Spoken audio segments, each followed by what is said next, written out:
Assalamualaikum warahmatullahi wabarakatuh. Perkenalkan, nama saya Oded Bintang Rahmat dengan NIM C1C023020. Dan pada video ini saya akan memaparkan materi tentang Islam dan syariah Islam dalam akuntansi syariah. Baik, langsung saja masuk pada bagian materinya. Baik, pertama adalah latar belakang. Jadi perkembangan ekonomi global dalam beberapa dekade terakhir telah membawa kemajuan material yang sangat pesat. Namun di sisi lain juga menyisakan berbagai persoalan etika dan ketimpangan sosial yang mendalam. Sistem akuntansi konvensional yang mendominasi dunia saat ini seringkali dikritik karena sifatnya yang terlalu sekuler dan berfokus semata-mata pada maksimalisasi laba bagi pemilik modal atau entity theory. Dalam paradigma ini, informasi keuangan cenderung dipisahkan dari nilai-nilai moral dan ketuhanan, sehingga seringkali mengabaikan aspek keadilan distributif dan tanggung jawab spiritual. Fenomena krisis keuangan global yang berulang membuktikan bahwa fondasi ekonomi yang hanya berpijak pada materialisme tanpa kenali etik sangat rentan terhadap praktik manipulasi dan eksploitasi. Sebagai respon terhadap keterbatasan sistem konvensional, akuntansi syariah muncul bukan sekadar sebagai alternatif teknis, melainkan sebagai manifestasi dari paradigma baru yang mengintegrasikan aspek materi dan spiritual.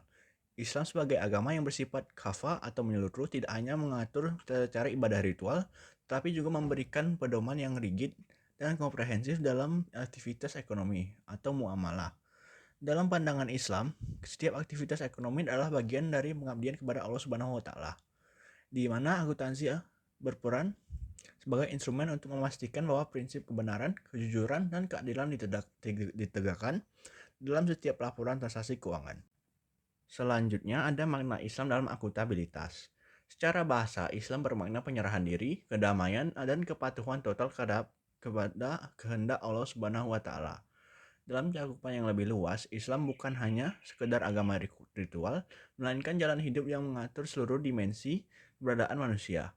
Dalam dunia akuntansi, makna Islam ini bertransformasi sebagai konsep amanah. Seorang akuntan muslim memandang profesinya sebagai bentuk pengabdian kepada Allah Subhanahu wa taala, di mana setiap pencatatan transaksi harus mencerminkan kebenaran mutlak karena ia menyadari bahwa seluruh aktivitas ekonominya akan dipertanggungjawabkan di hadapan Allah Subhanahu wa taala. Secara esensial, Islam bukan hanya sekedar label agama, melainkan sebuah sistem kehidupan yang mencakup seluruh aspek eksistensi manusia. Makna Islam berakar dari penyerahan diri secara total kepada Allah Subhanahu wa taala dan menyiratkan bahwa tidak ada satupun jengkal aktivitas manusia, termasuk aktivitas ekonomi dan pencatatan keuangan yang bebas dari pengawasan ilahi.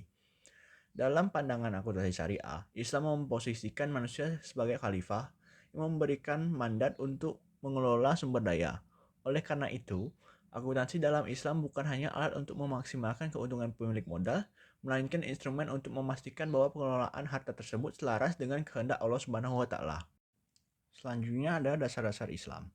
Fondasi ajaran Islam berdiri kokoh di atas 3 pilar utama, yaitu akidah, syariah, dan akhlak.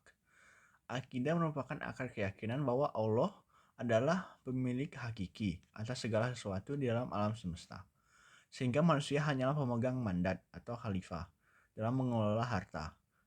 Syariah adalah batang dan cabang yang berisi aturan main dalam berinteraksi, baik dengan Tuhan maupun dengan sesama manusia, termasuk aturan bisnis.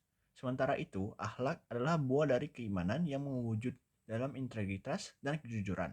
Tanpa integrasi ketiga pilar ini, akuntansi hanya akan menjadi alat teknis tanpa jiwa moral yang kuat. Ajaran Islam berdiri di atas 3 pilar yang saling mengunci secara organik. Akidah adalah fondasi teologis yang menanamkan kesadaran akan tauhid. Dalam akuntansi, hal ini melahirkan konsep bahwa harta adalah amanah, bukan kepemilikan absolut.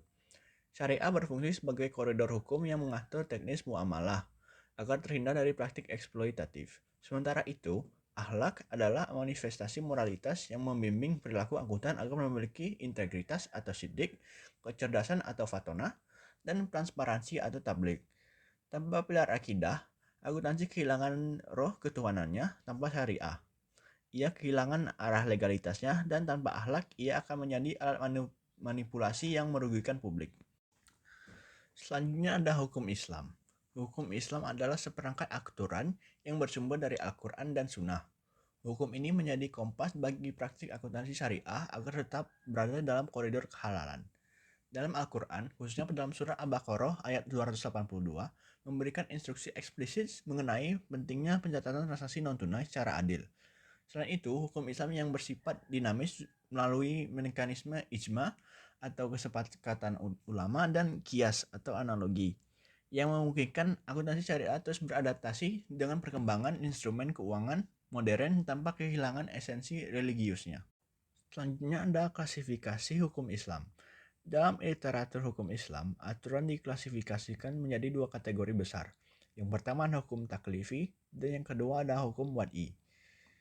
Hukum taklifi menentukan status beban hukum sebagai individu, seperti wajib atau harus mencatat utang, haram atau larangan mencatat pendapatan dari riba, hingga mubah atau pilihan metode akuntansi yang diperbolehkan. Di sisi lain, hukum wad'i berfungsi sebagai ketentuan yang menjadi sebab atau syarat berlakunya suatu hukum.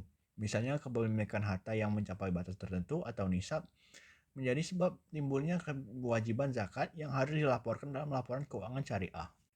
Selanjutnya, sasaran hukum Islam. Sasaran utama hukum Islam adalah menciptakan keseimbangan antara kesalehan individu dan keadilan sosial. Tajib al-fard atau penyucian jiwa bertujuan menciptakan perilaku pasar yang memiliki polisi internal dalam dirinya, sehingga tidak perlu pengawasan eksternal yang represif untuk bertindak jujur. Sasaran berikutnya adalah ikamat al-adal atau tegaknya keadilan. Dalam akuntansi, hal ini berarti penyajian informasi keuangan harus dilakukan secara transparan tanpa ada yang disembunyikan, sehingga tidak ada satu pihak pun yang menjadi dizalimi dalam pembagian keuntungan atau penanggungan kerugian. Terakhir, hukum Islam menyasar pada al-maslahah, yakni memastikan bahwa aktivitas ekonomi membawa manfaat luas bagi masyarakat atau rahmatan lil alamin, bukan sekadar akumulasi kekayaan di tangan segelintir orang. Dan yang terakhir ada tujuan syariah dalam ekonomi. Puncak dari seluruh aturan dalam Islam adalah tercapainya maqasid al-syariah, yaitu perlindungan terhadap 5 elemen dasar. Yang pertama adalah his ad-din, atau menjaga agama. Artinya, memastikan sistem keuangan bebas dari unsur yang membatalkan iman, seperti praktik syirik ekonomi. Yang kedua ada his an-nas, atau menjaga jiwa. Artinya, akuntansi harus memastikan distribusi kekayaan yang mendukung kehidupan manusia, melalui zakat dan wakaf. Yang ketiga ada his al-akal, atau menjaga akal. Artinya menuntut transparansi penuh agar investor tidak mengambil keputusan berdasarkan informasi yang menyesatkan. Yang keempat ada his al-nasl, atau menjaga keturunan. Artinya menjamin keberlanjutan ekonomi agar generasi mendatang tidak menanggung beban hutang yang merusak. Dan yang terakhir ada his al-mal, atau menjaga harta. Artinya melindungi aset dari perolehan yang tidak sah secara syar'i dan memastikan hal tersebut terus produktif secara halal. Akuntansi syariah berperan strategis dalam menjaga harta agar tidak hanya berputar di kalangan orang kaya saja, tetapi juga memberikan manfaat bagi masyarakat luas melalui mekanisme zakat, infak, dan sedekah.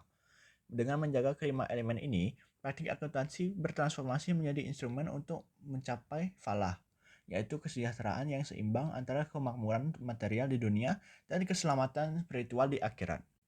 Jadi, dapat disimpulkan bahwa akuntansi syariah bukan sekedar angka di atas kertas, melainkan instrumen untuk mencapai falah atau kesejahteraan dunia dan akhirat.